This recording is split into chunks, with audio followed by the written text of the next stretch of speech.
Hey guys, this is Nefis here with a main tank guide and commentary video on how to main tank Asylum Sanctorium Hard Mode. Last time was the off tank perspective, now you're going to be looking at from the main tank perspective.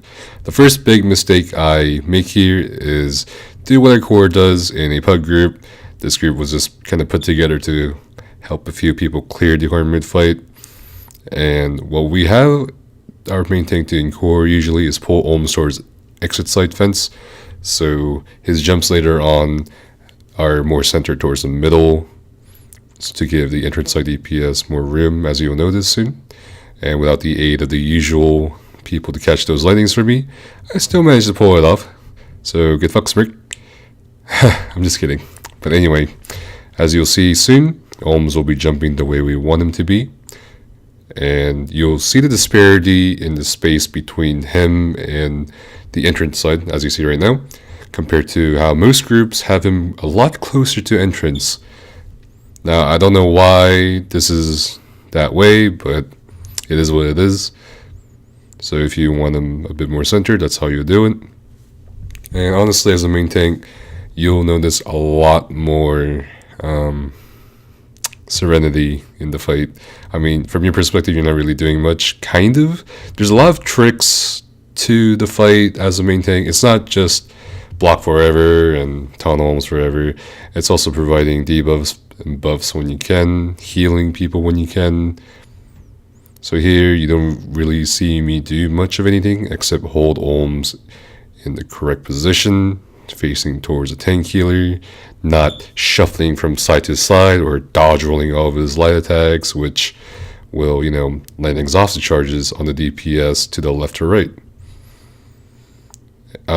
Concerning the exhausted charges, you want him to try to face him forward towards the back as much as possible. Sometimes, yes, you'll need to move a little bit during Storm of the Heavens, or if there's a cocoon on you or something, whatever, or steam breath, just like this. You don't want to, be out of position when he comes back down from the sky or wherever he's looking at, and face him towards the DPS. His peripheral vision seems to be what causes the aggro of the exhausted charges. Once the exhausted charge targets somebody, wherever they go to, they'll kind of drag it with them, so to speak, and put the exhausted charge wherever they are. It targets you, and you can't just dodge roll it expecting it to be where you were previously, if that makes any sense. So pretty much the off tank is stacking Lattice on Olms, Falms is out, and you, the main tank, you're just trying to get as much line breaker on Olms. There's a lot of nice synergies available, like Blood Altar synergy, Shard, sometimes a Purify from your tank healer. If the Sork is good, or Sorks are good in the group, they'll try to put a conduit on your feet when they can, or as close to you as they can. I would not recommend taking the risk to synergize certain placed AoEs, just in case it turns Olms around or whatever. Pretty much, you just kind of take care of yourself and the healer behind you, and if you spot a DPS in need of a heal from Earth Core or an orb, you throw an orb that way. And this is pretty much rinse and repeat for pretty much the entire fight, or until execute. So let's fast forward a little bit. So yeah, pretty much the same thing. There was a good question earlier.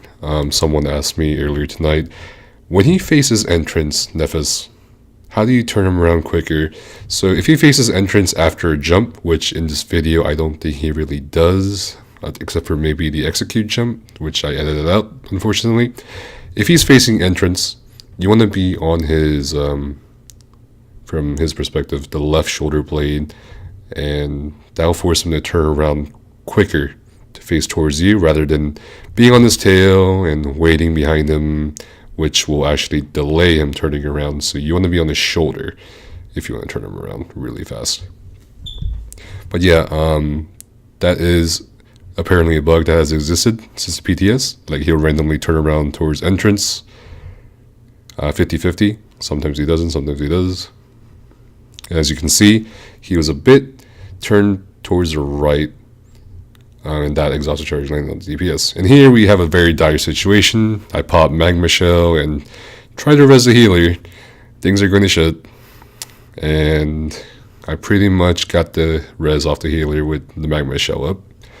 And I asked for a big heal here. And the main AoE is very taxing, but that bacon line got me. And the healer just got up, so I guess I shouldn't have expected too much from the heals. Yeah, that's pretty much it. I think this was the only time I died. So you as a main tank, you have the executive decision of resing the healer behind you. A lot of groups, especially inexperienced groups, will have a lot of difficulty trying to res the tank healer. It takes quite some practice and experience to pull it off. Our core group can do it because we've had a lot of deaths on part of the tank healer. So if your tank healer dies, it's not impossible. Nothing's over. And here I get the nice res, and I take Olms back. And here we go. Rinse and repeat. Alright, now let's fast forward to execute. Here we are, people trying to survive, Olms and Lotus, blah blah blah. And you're just trying to provide purges when possible. If people are close to you, you'll also have to purge yourself from Defying Blast or the fire effect, the burning effect, I mean, from the fire AoE. And you just pretty much perform the same exact action as you were from 100% to 25%. You don't want them to be angled towards any side. You want them facing directly forward, and you want to provide as many orbs as you can to the group if they seem under too much duress. And if you happen to see a Lotus interruptible and you feel like no one can bash it, go for it. And try to land your engulfing flames on them if they are focusing minis, if the group is focusing minis, I mean.